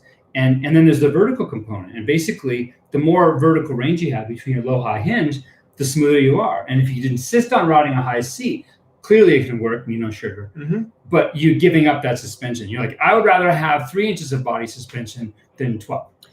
Someone was asking like they were having trouble. They said they had a good high hinge, but they were having trouble getting the seat to move between their legs. Mm-hmm. Okay. Yeah. So then, and we should maybe, okay. So what if you have any kind of thighs, okay, here's the deal. First of all, the bikes get changing angles. The seat has to go through your thighs. It has to, or else you're going to die. So as part of the anti-row cycle, a lot of times you might want to program in spreading your knees out during that push. You're not going to live with your knees out, I don't think. Mm-hmm. We'll discuss this, I'm sure. But they will go out during that push. Does it help at all to like get on your toes a little bit? Oh yeah. Like if you have a high seat, just in that moment, you got to do everything you can to move it through, and then make that automatic because sometimes you're hitting a jump and you don't want honestly, that thing hitting you in the butt. And honestly, like if I'm in a high seat situation, I wear Lycra. I know y'all don't want to see it. You've been clear in the comments, but I wear Lycra because the baggies get in the way. Someone's asking about your recovery because you're on the bike all the time with all the teaching. And stuff. Paul S. Yeah. So I sleep as much as I possibly can. I shoot for at least 9 hours a night. I'm not good at sleeping, so for me to get 9 hours, I have to be in bed 10. And so I try to sleep as much as I can. I have a nutritionist, Razor's Edge Nutrition, awesome, Nicole, and she keeps me eating a lot of food throughout the day, a lot of food, and as much sleep as I can do. That seems to be the deal. And also too, like in the off season when I'm not on the bike all day, I train like a freaking maniac. I go absolutely nuts in all ways. And now that I'm in the season, it's kind of attrition, and I'm just kind of hanging on. And Foo is time spent. Just in from Tom. Thank you. So we gotta find out what Kung is. So Tom. Tom, yeah. So ACL reconstruction, I've got one in each knee. So really? I highly recommend that you get the ACL surgery. They will upgrade you, at least in my experience. My stock knees were not as good as the upgraded stuff that I'm working with now. It's been really bulletproof since I blew them both out. Look at this one. But Gabriel. Your lizard does need operational ACLs. Yes. Yeah. Gabriel says, we saw your bed set up. Get a better bed, yo. I'm in transition right now. I'm in a temporary housing situation. Oh, this is about your personal life. Yeah. I'm living in my buddy's basement. Are you making videos from your buddy's basement? Yeah, we're when I do live coaching. So that's where I am today, and I'm very grateful to be there. If it matters, I still pay for a very expensive house on top of a hill in Boulder. But I personally live in a basement. Yeah, my marriage is going really well. So the sort of full-on odd couple thing that could happen, hopefully, is not going to happen. Where we move in together. Totally. That'd be pretty funny. Like I come in and your BMX bikes are just everywhere. Keep the cameras running all the time on that one. We'd make good TV. Yeah, that would two of us. Okay, so Colin, when I'm in the attack position, should I keep my knees close together or push them outward? Keep them neutral. Your knee, for the most part, should exist right between your hip and your foot. But we discussed that like there are moments when our knees will go out to create space for the seat. If you're in a situation like a pro DHer where the seat's just going and you don't have time to move your knees, maybe you leave them wider so there's a little space there. But for the most part, knee between your hip and your foot. Someone was asking about my ACLs. I tore the first one right after I had stopped racing moto. And I was just playing softball and stepped in a hole in the outfield and hyperextended it. But I think I tore it up in moto. It was sort of like ready to go probably. Yeah. And then the other one was motocross. Yeah. Just had a foot come off the peg as I landed, and it just ripped it right off. It was disgusting. My leg was like this. I looked down and my foot was like over there. It hurt a lot. This is a great one. Look at this. Have you ever slept thinking of a new skill you were learning and woken up to? Yes. Last night. Yeah. Visualization, dude. And by the way, like when you're sleeping, your subconscious is running the joint, and so you can set an intention. I do this for work problems sometimes. I'm like, okay, like this is a problem I want to solve. I want to. You could call it a prayer. Yeah. You could ask God for insight. It's the same thing. I woke up with an epiphany this morning because I'm working on flat 360s, like a bunny hop flat 360 without the tail tap, right? Yeah, full real. So pulling it up, and I realized that I got the bars turned the wrong way because I'm used to 180s, and so the bars are turned this way. And somehow in the middle of the night, I worked out the fact that I need to have the bars this way as I come around. It works. Yeah, the subconscious is where so much processing power. That's where we're smart. We're this part of us that does the SAT test. No, it's not that smart. Well, the smart part. And it might even be hooked into the universe, like that real well of all knowledge. I'm kind of feeling more of that. Like Danny McCaskill might be downloading stuff at night, and if you could like tap into it, you get some of that Danny Mac wisdom. I told you a couple of years ago. Remember, I said I admire all these skills you have, but the skill you have that's the most noteworthy is your connection to the universal truth. You definitely have that. That's a fact. That's nice of you to say. Any tips for clearing your head of personal issues so you can progress and enjoy the ride? Yes. I'll be back. Yeah, I know, right? The bike's all that kept me alive during a very, very horrible, horrible time. It really did. And X shows up and enjoy a bike sometimes, but it's a fact. And my friends too, for real. Thank you. And it was intrinsic, deep focus on something I can control. You know, like very specific goal setting, like when we're jumping, like a specific aspect of it, and just like focusing on that little thing, which is, and if you're focusing on a tiny little thing, you're not aware of the other stuff, like giving positive affirmations, like one of the videos that we did about the big drops. You might remember I'm yelling crazy stuff like God loves me, I'm enough. I was in the process of getting the courage to leave. And in that moment. Yeah. And that was part of that. And so like set very specific goals. Like when he yelled, I'm enough, like it was so surprising, but it was at the same time really obvious, like where it was coming from. Like this ride. That was it. Like your whole personal life was bleeding into like that one move. Exactly. And because I wanted to do that move, I was afraid, and I was like, okay, Lee, like there's something else you need to do that you know you need to do, that you know you can do, but you're terrified of. We're going to practice that maneuver on this drop. Like I literally used that. And you were very supportive. So yes. So I think for me, it's okay. You ready? Here we go. A lot of it's about self-talk. And I feel like our lives are amorphous and huge and hard to address. But our bike life is this little discrete little area. And so when you're on your bike, you make these tight goals, like a turn a certain way, whatever you're doing, you give yourself positive feedback, and you can seriously not only enjoy the ride, but you start to remodel how your brain thinks about itself, and then it helps you in the rest of your life. That's a big deal. Hope that's helpful. Before you drop in, is there a mantra that you say to yourself?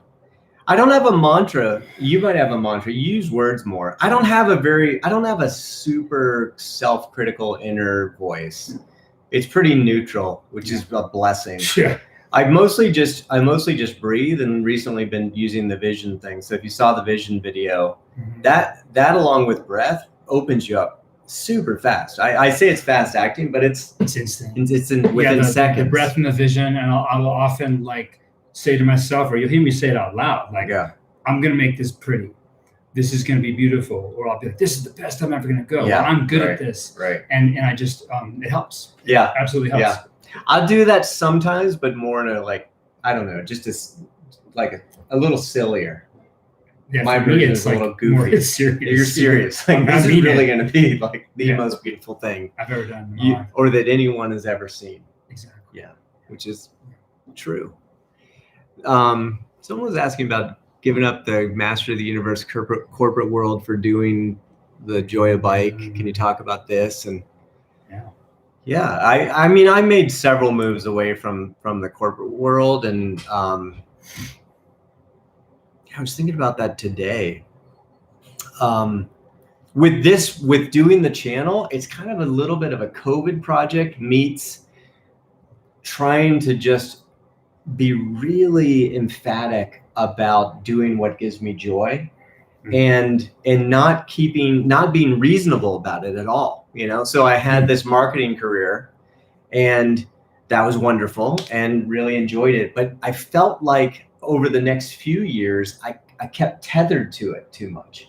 I would do, I did venture capital, but I'd like launch a fund that had to do with like, well, we're going to do a lot of marketing tech and ad tech, right? We didn't. We did like hard tech and space and bubbly water, like had nothing to do with it. And then the channel was really like, you really love bikes, but you have no one wants to see a bike channel from you.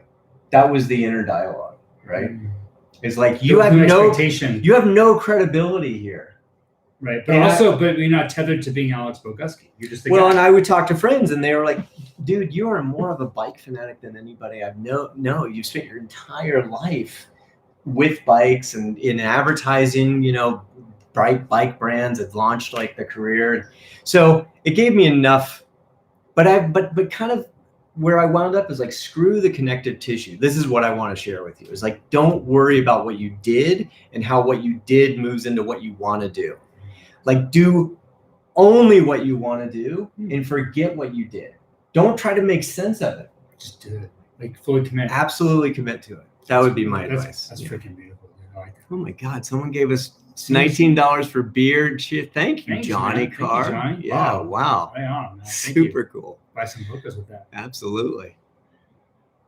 So what about that? I mean, that brings up something for me, which is like the connection between beer and riding and mountain biking. Like, it's just a weird cultural thing. It really is. And we were at this big race last week. I appreciate it, and I like a beer occasionally, but I think they've gotten oddly meshed where they social component. Yeah. So Pete's like, hey, Lee, can you explain a bit about how your clinics are set up? Well, depends. If you come to like a public level 1 or 2, I have a curriculum, 6 or 8 people, strangers show up. I do my best to teach to the median group. And then if I can give you extra Kung Fu advice, I do. With privates, we show up, we talk about your goals, and we just go straight to what you need, and we work at your pace. Actually, Tales and Adventures, do we make it to Vancouver? I think I'm going to be up that way this year. Yeah. So, of course, I won't tell the people at Customs I'm up there to teach. I'll tell them I'm on vacation. Tomorrow we're making we were going to do this tomorrow. We moved it to today, and thanks for anybody who was able to make it. And the video we're shooting tomorrow is one that it feels like a must-do video. Yeah, I'm really excited, dude. Culturally, man. Yeah. Because our channel is really about what it feels like to ride a bike. And we wind up having these.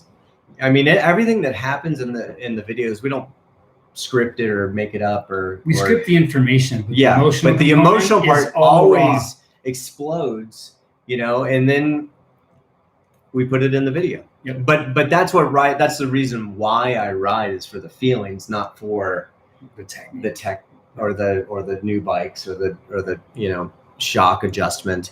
And so this, I think people sometimes say, hey, I'd love to ride with you guys. And the reason why they want to ride is because it looks like we're having fun. Mm-hmm. over the last few years, between riding with Lee and riding with my friend Sean, we've kind of put together like a methodology to hit those heightened states that we haven't really shared. Right. Like, this is how to have a joyride. Yeah. So Joyride's a new kind of group ride with very specific rules. And we guidelines. Sorry, thank you. Guidelines. And by the way, you can joyride on your own too. Same principles apply. Yeah. Being happy is a skill, it turns out, and you can get better at it with practice. Yeah. Yeah. And you can just have those heightened flow states. I think for me, they're easier to have with other people than they are alone. My best rides are always with other people. Well, group flow is in order. I mean, it's significantly a bigger deal. It's a bigger deal. Individual flow. Yeah, it's a big deal. In that vision, I think that's the first time we ever talked about the wake of joy in the vision video. But we always joke about whoever goes first has to lay down a wake of joy. They don't have to. Again, it's a guideline. But we appreciate when they do. And it's an expectation at this point. It's like, come on, bro. If you're going first, stoked. If you're going first, there should be clouds of joy coming out. Like pixie dust and stuff. Yeah. And I think it really works. So we're gonna do that video tomorrow and just put together like, here's 5 steps essentially. Right. You have 1 step, I have 10. So we're going to be somewhere in between. Some of mine are redundant. You can say that again. Yeah. Wake of joy. Yeah, man.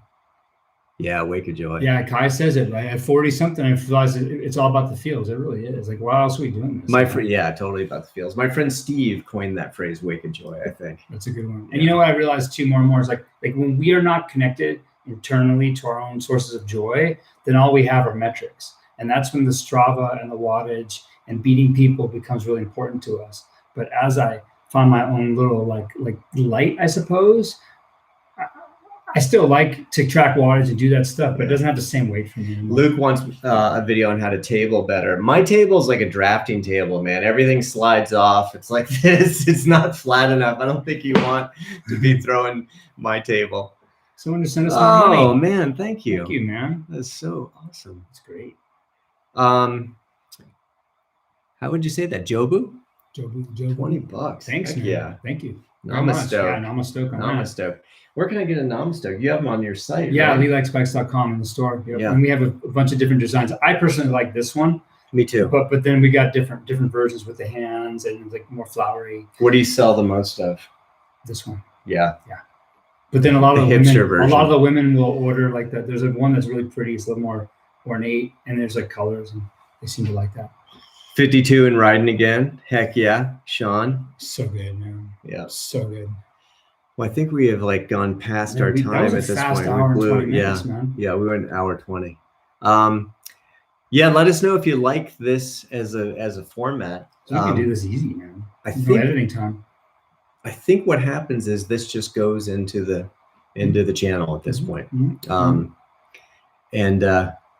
Can you share the link? It's leelikespikes.com. Go to the site and then just check out store and it'll take you in there.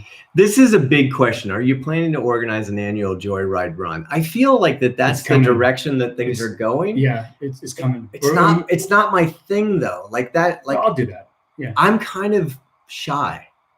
And so like the group thing and being like, I would be so cool. I'd love to see it, but I'd want to change bodies and go to it. Since I run group rides for a living, I'll run that and you can be a participant. How's that sound?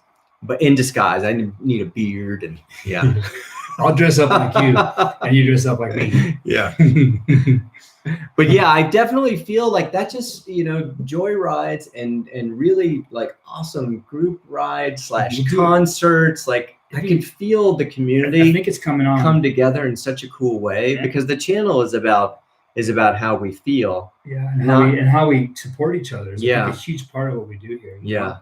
Yeah. And I travel for work anyway, so it'd be fun to string those together. Yeah.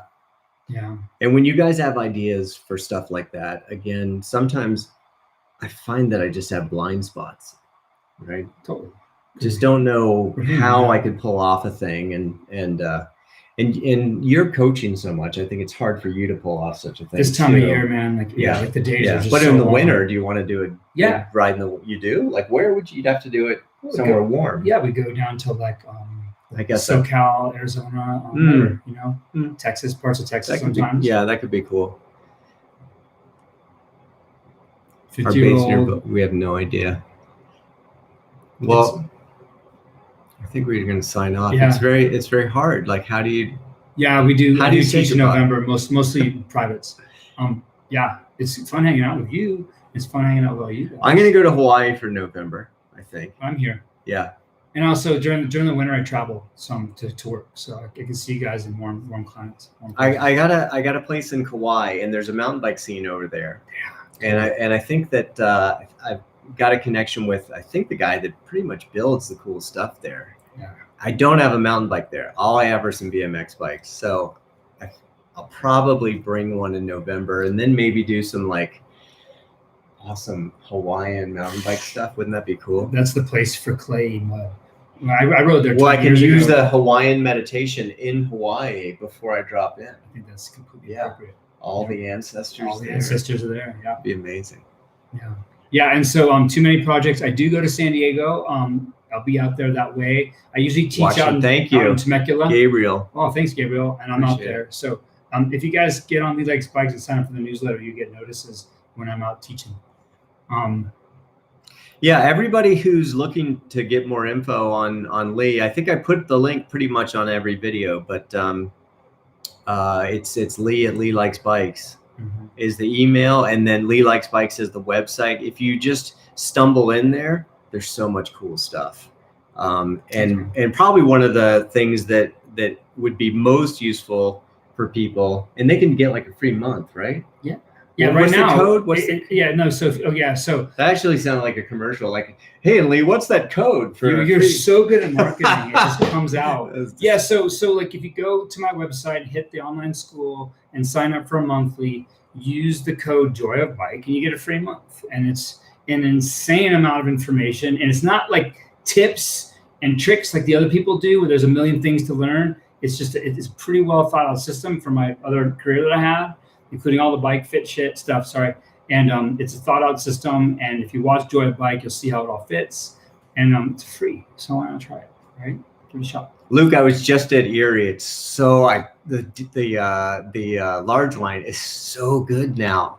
So fun. It's so good. Have you been there recently? Yeah. Yeah. Oh, check out Luke MTP. Do you know Shells in Foster City? I do. I used to ride there a lot with my buddy Curtis Keene back in the day when he was an electrician. I was gonna say something. Oh, about your if you go to the site, the frame size configurator, like how to figure your rad. That's the money. Like there's a calculator that helps you. You can input the numbers for a new bike, like the frame reach, stack, head angle, bar, stem, and it'll tell you what the rad of that specific setup is, what the rad angle is, what the handlebar or steering offset is. And dude, use that before you spend all the money. And most of you are gonna go down in size to make it work. I do nowadays. And but you could use it to size whatever way you want to. Yeah, no, that's true. So say you want rad +2, you just model that, it's a really, I'm really proud of that. That's like all the trigonometry kung fu I play. It's probably the best way to figure out what bike to get. 100%. That would then know that it will fit you. Yes. I don't think if you know your rad, if you measure it, watch our videos. Yeah. Like there's a calculator to estimate your rad. Just measure it. Measure it carefully. And so your number is 803 millimeters minus 770 millimeters. And then once you know that, then you use the calculator and you can run different bar stems, different frames, get it perfect, and you pull the trigger and you buy with 100% confidence. Any plans to do anything about building stuff? Probably not on my side. I have a tiny piece of property here. And there was a time where that would have been something I would have been all about. I do love woodworking. Yeah, you're good at it too. But like if you're interested in pump tracks, I wrote the book. It's called Welcome to Pump Track Nation. Billy. That's on. Thank you, Billy. And that'll give you a lot of good tips. It's $10, man. There's a lot of info in there. Yeah, Billy just sent $10. Thank you, Billy. That's so awesome. What? Well, these guys are sending us money. Come on. Thanks, you guys. That's a nice exchange of energy. It's beautiful. Really amazing. Really beautiful. Thank you, guys. Yeah. Wow. Wonderful. Get way more than $10 worth out of it. Well, thank you. Fair enough. Yeah. Thanks, man. I hope so. I hope so, right? Yeah. Based on my old hourly rate, I think that's true. You guys used to bill me out could for. not afford to have that dude sit here for 20 hours and edit something. It's not something you can afford. Yeah, no one can afford to get me to do it for advertising anymore. I just want to do bike stuff. Fair enough. Yeah. Everyone else is running large. Good. James is on. But I love those videos about building features. I mean, it's one of my favorite things too. Like, I'm very jealous of that. Like, I wish I had, I used to have a ranch and we had room and everything, and it would have been just so much fun. Well, but I kind of think the guys that are doing that are nailing it too. These days, like, I don't even build many tracks anymore because there's people who do a good job. But there's at least, I feel like there's 2 YouTube channels where people are building features, and they're gold. They're so cool. Good. Yeah, they're so That's good. really cool. Yeah, come to New Zealand, man. Absolutely, that's bucket list. I want to go. I will be there. Yeah, for sure. I want to go. 100%. Do a joyride there, man. Yes. Yeah, I've been all about 27.5 for a long time, and I've just gotten into the 29, and I stayed away from it because I didn't think they had really figured out the suspension. And I mean, I was right for a while, but now they've got it dialed. Like, so hard. That XC race bike I was on the other day. Oh my gosh, like, insane. It's so good. Yeah. Oh, crazy. I don't know exactly what happened, but they got it dialed. Yeah. Is the hinge position viable for every situation? Somewhere in the hinge continuum is, if you're going downhill, you're going to be in a deep hinge between low high. When you're climbing something steep, you're unhinged into a hip extension. But like that hinging, unhinging, the hip drive, hip folding is the number one human movement pattern for everything. Like, get really good at it. I guess I have. Hi, Dennis. If you guys, I think like the comments will persist after we end the live stream. Oh, and we can just go in and type. And if you have ideas on shows you'd like to see or things you want to see in the future, it'd be great to put those in, and or places for us to focus next time we do a live stream. Yes. And or I really want to focus on these shorts, and so I'm taking a lot of the content that we've made and just like bringing it down to 60 seconds. Cool. The idea being like you guys can pull that out in the trail and not try to scroll through and find like the meat of it. So it's nothing but meat. That's cool. You know what we could do too is like in those shorts, like give people those micro goals, the thin slices, and be like, hey, try this thin slice today. Yeah. That might be cool. Those are fun to do. Some more money from Hong Kong. Thanks, man. If people are sending money, it's really hard to sign off. But I guess that you go do your thing. I need the money, so I'll sit here. Yeah. Skate park your MTB. Heck yeah. So this is a classic. Ronald says how to conquer fear of attempting to use some skills. Guess what? If you're afraid of it, you're not ready. Back out. Like back out, come diagonally or laterally to it. Right? Does that make sense? I think it does. I think that the other piece that you talk about that I find is true for me is we identify fear in ourselves because of readiness, right? And excitement. Like the culture we live in, we talk about fear all the time. And I think because we talk about it so much, sometimes when we're excited, we're like, oh, I'm afraid. That's an episode. We need an episode about that difference. Yeah. Very few people know the difference. Yeah. I find that in myself, I'm often excited and I think I'm afraid. And I'm really just excited. And if I spend a little time in it, I'm like, this feeling, no, I'm stoked. This is what this is. No, that's this is not fear. Yeah. I had incredibly full feelings before my race the other day. Yeah. And I couldn't believe it. Like, and it was all above my diaphragm with readiness. It was exciting. Yeah. We have that in one video. If it's in your gut, fear. Supposedly that's fear. Well, I say supposedly because I feel like sometimes I can feel it there and I can move it and it really is. But you got the Kung Fu, like, you know how to like change your perspective. Like in a simple way, if it's above your diaphragm, readiness, below your diaphragm, fear. I think that's if you can manage it and say, oh, well, and if you can logic your way up to a state of excitement, do it. But if you can't logic your way through it, then it's a no. Don't do the thing. This is so much us, like just that, like as the teacher, you're really dogmatic about stuff and it's awesome because as a student, you want that confidence right from somebody. Right. Like, this person works. knows what's up and this works. And I'm always more in the camp of like, yeah, that'll work, and this other thing will work too. Yeah. That's not what people pay for, It's man. a little bit of this, it's a little bit of that. Yeah, no, right. no one wants that. Yeah, bro, No. just give it a shot, man. No, Yeah. that's not how I made, you know? But you know what, though? Once when I'm with the students, the benefit of private classes, once I know a person, then we go all the way out of technique, and I just hack you to help you reach flow, you know? And I play games with you to get you out of your head. I got lots of tricks like that. James, with your sons, you know, fear is excitement. It means you care about something. I think that's probably what they're feeling.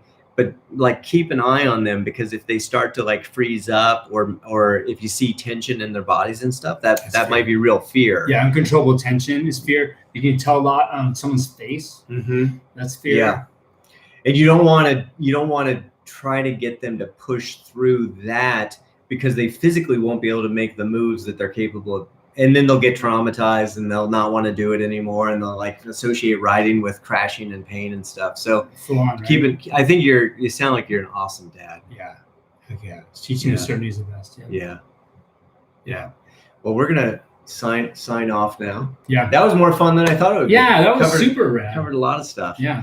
Appreciate. We always say that we've got the best subs, man. Ever. Yeah. It's a good community. Such a good community. Yeah. Appreciate you guys so much. Yeah, thank you guys. Yeah. And we will see you again, live and pre-recorded, I guess. We'll do this again sometime. For sure. All right. That was really fun. All right. Namaste. Bye, guys. I'm going to hit the end stream button here. See if it works. Okay.